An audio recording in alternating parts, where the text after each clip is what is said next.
This has been a busy week in Jewish homes.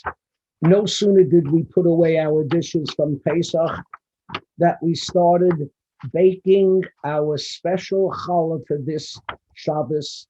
The Shabbos after Pesach is the time for having a Schlissel challah. What is a Schlissel challah? Literal translation, a key challah. People have a tradition of baking a special challah for this Shabbos that's either in the shape of a key or they put the mold of a key into the challah, or they put a key into the challah and make sure not to swallow it. Schlissel challah. I must admit, when I grew up, I never heard of it. However, now just Google the words Schlissel challah, and you'll see there are over 1,000 entries.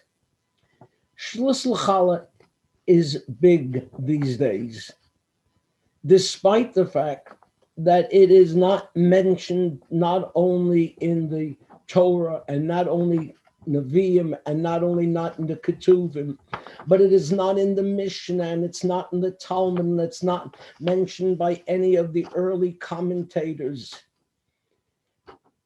It's a late entry into Jewish tradition, and it became popular when Kabbalism became popular in the 1700s with the rise of mystics like the Baal Shem Tov and others. And all of a sudden, introduced into Judaism was something called segulot. A segula, one translation is spiritual remedy. But the Or Chaim, a great mystic, described a segula as being a charm that supersedes logic. The Schlissel challah is one such thing, a charm that supersedes logic. For what does the Schlissel challah hope to achieve? According to tradition, it is a charm, a good luck charm, so to speak, for parnasa, for sustenance, for making a living. The mystics have it that at the end of Pesach, the gates of heaven close and this key opens it up for one more chance for parnasa. Others say that it remains open for a month. But whatever you say, people take it very seriously. People take a lot of segulot seriously. One has it that if you eat the esrog or esrog jam, you will have an easy childbirth. Or if you bring the baby into a bris, it'll help a childless couple. Or if you buy a burial plot, it'll guarantee a long life. Or if you put a red string around the baby's crib, it'll guarantee health. There's one segula that says if you put a string around a chicken's neck, it helps identify a thief. Does it work? Guess you'll have to ask the chicken. Does it work? Guess it depends on which rabbi you speak to. There are some, especially in the Hasidic community, who take these segulot very, very seriously.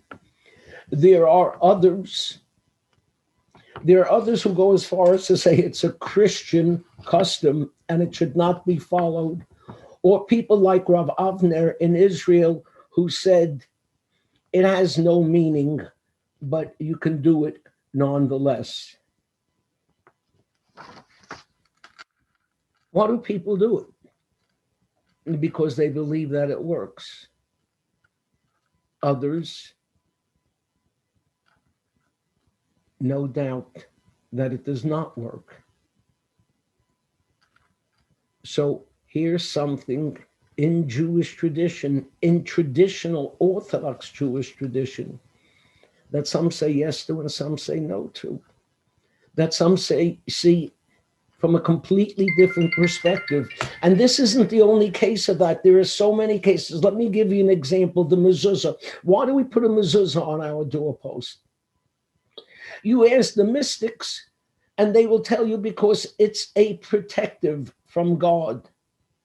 You ask a rationalist like my mom, he said, something stuck on your door is not going to protect you. What the mezuzah does is remind you that there is a God in this world.